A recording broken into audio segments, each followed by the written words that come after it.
There is a kind of man that other men want beside them when things fall apart. Not the loudest, not the most decorated, not the one who talks the most about faith on Sunday mornings. The steady one. Daniel was that man. 12 years as a paramedic, hundreds of emergencies, countless lives passing through his hands on the worst days of their existence. He had seen things that would break most people. And somehow, through every single one, his faith had held. His colleagues called it a gift. Daniel called it God. Every shift he prayed the same prayer before he left the house. Lord, let my hands be your hands today. Let me bring calm to someone's chaos. Let me be steady when everything else is not. At home, he was the same man he was on the job. Steady, present, the kind of father who remembered things, who showed up, who still made his children feel like the most important people in any room he walked into. Zoe, his 17-year-old, was the kind of daughter who still hugged him in public and didn't care who saw. Eli was 13 and quietly brilliant in the way 13-year-olds are when they haven't yet learned to hide it. And Maya, 6 years old and the undisputed owner of every room she entered, was currently drawing what appeared to be a very large purple lion. It was a normal Tuesday, the last normal Tuesday they would have for a very long time. He was still in his uniform when the call came. He had just pulled into the driveway after a double shift, still in the car, too tired to move yet. The address came through the radio, and Daniel's brain processed it the way a paramedic's brain processes information. Fast, clinical, automatic. And then it hit him. That was his address. He was already running before he had consciously decided to move. Eli was standing in the hallway, 13 years old, shaking so hard he could barely hold the phone. He had already called for help. He had done everything right. He had stayed calm the way his father had always taught him. But now that his father was here, now that there was finally someone else to be strong, Eli's legs gave way, and Daniel caught him with one arm while his eyes went to the kitchen. Zoe was on the floor, and Daniel, the man who had never frozen at a scene in 12 years, stood in his own kitchen doorway for 3 full seconds, unable to move. 3 seconds. Then training took over. His hands moved. His voice stayed controlled. He worked on his daughter with the same precision he brought to every scene. Every vital sign checked, every protocol followed, every action correct.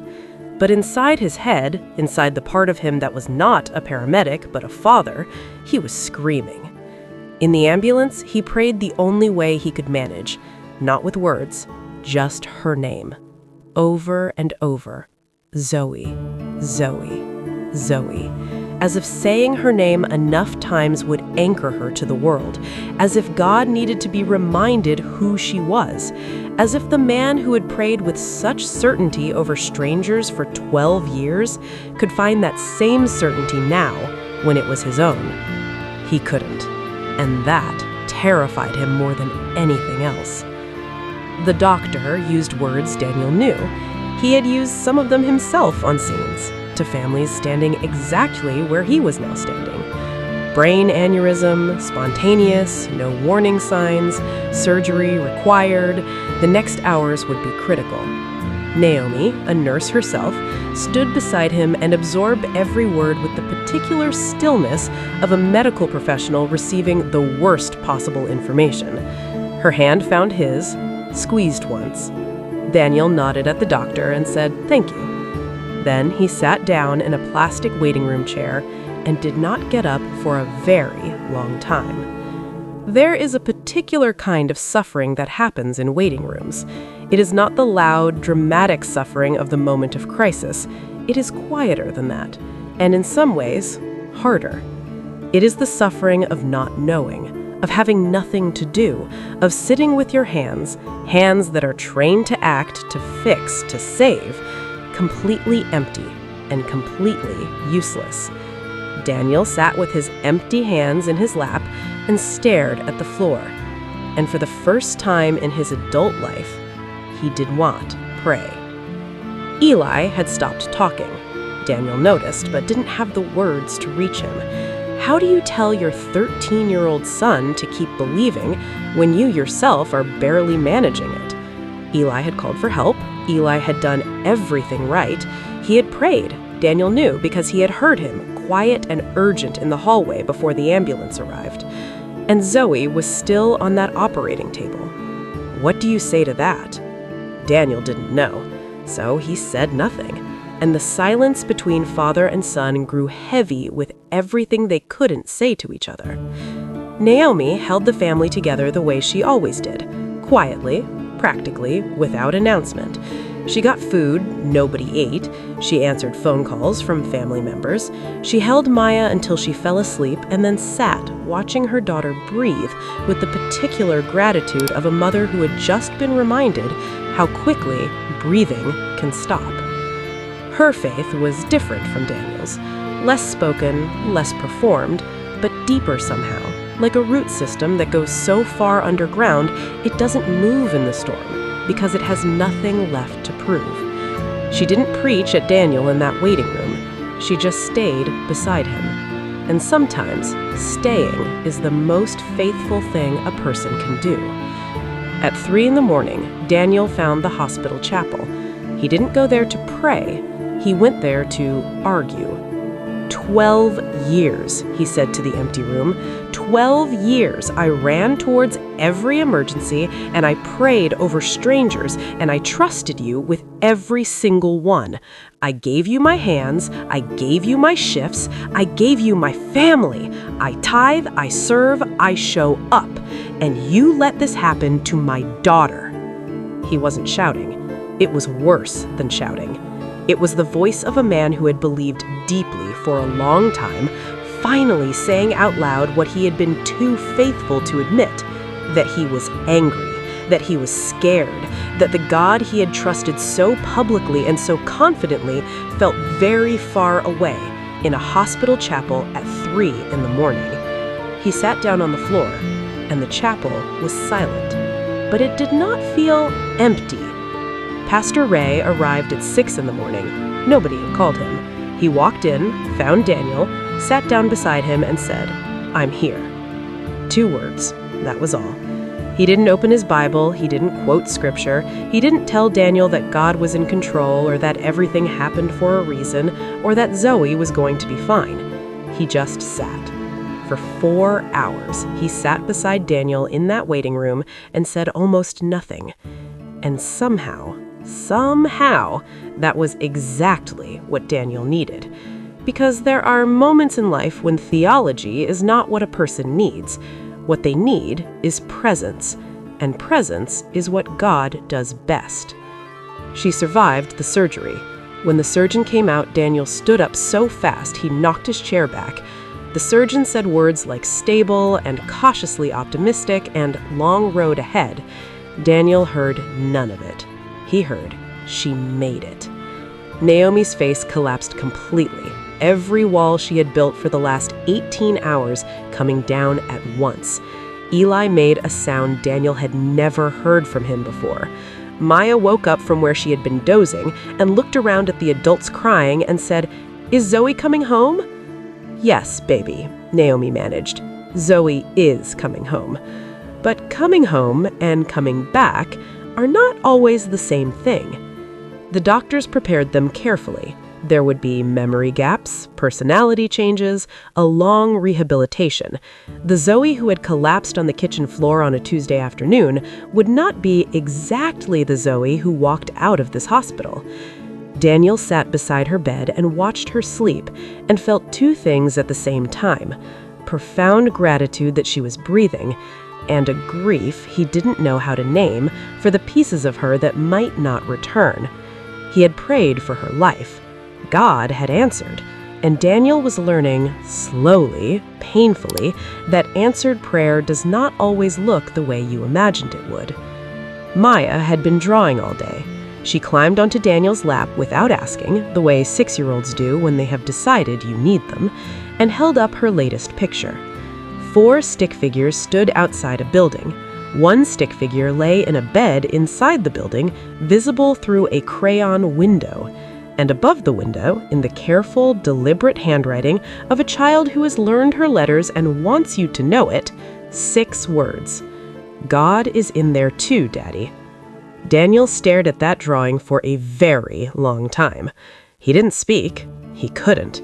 Because somewhere in the chapel at 3 in the morning, when he had been too broken to feel anything, God was in there too. In the silence that wasn't empty, in the presence of a pastor who just sat, in the hands of surgeons who didn't know they were being guided, in a 6-year-old who drew pictures and understood more about faith than her father did in that moment. God had been in there the whole time. Daniel just hadn't been able to see it through his fear. The road home was long. Zoe worked harder than any of them had ever worked at anything, relearning words, rebuilding memories, finding her way back to herself, one slow day at a time. She was different, quieter than before, more deliberate, less the girl who laughed loudly at her phone, and more a young woman who seemed to understand, in a way most 17-year-olds don't, how fragile and how precious a single, ordinary Tuesday can be. The family moved around her new rhythms and discovered something unexpected. They liked who they were becoming in the process. Daniel went back to work. His colleagues noticed something had changed. Not his competence, not his composure, but something underneath those things. Something softer and somehow stronger at the same time. He held hands longer now. He prayed out loud instead of silently. Not loudly, but openly, as if he had stopped being embarrassed about needing God in front of other people. He had been in the waiting room himself now, and it had changed what he brought to everyone else's. Eli asked him one night, quietly, carefully, the way teenagers ask the questions that really matter, "Dad, do you still believe? After everything?" Daniel was quiet for a long moment. He thought about the chapel at 3 in the morning, about the anger and the silence and the floor. He thought about Pastor Ray sitting without speaking, about Naomi's hand finding his in the dark, about Maya's drawing. God is in there too, Daddy. More than ever, Daniel said finally, but differently than before. Eli was quiet. Then, what does differently mean? Daniel thought about it. Before, he said, I believed because things were going well. Now I believe because I know what it felt like when I thought he wasn't there, and I know that feeling was wrong. He was there the whole time. I just couldn't see him through my fear. Eli nodded slowly. It wasn't everything, but it was enough for one night. I want to speak to someone today. Someone who is in a waiting room right now. Maybe not a hospital waiting room. Maybe a financial waiting room. A relational waiting room.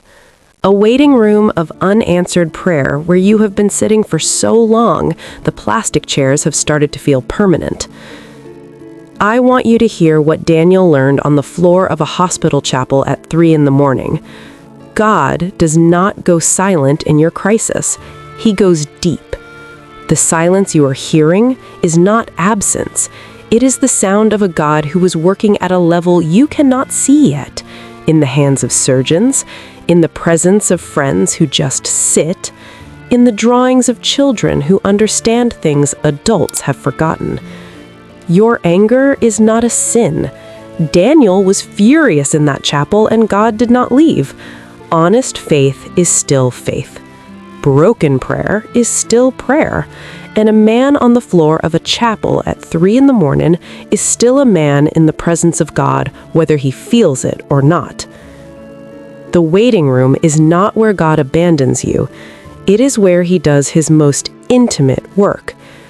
And when you finally look up from your fear, when the crisis passes and the dust settles, and you look back at where you have been, you will see what Daniel saw.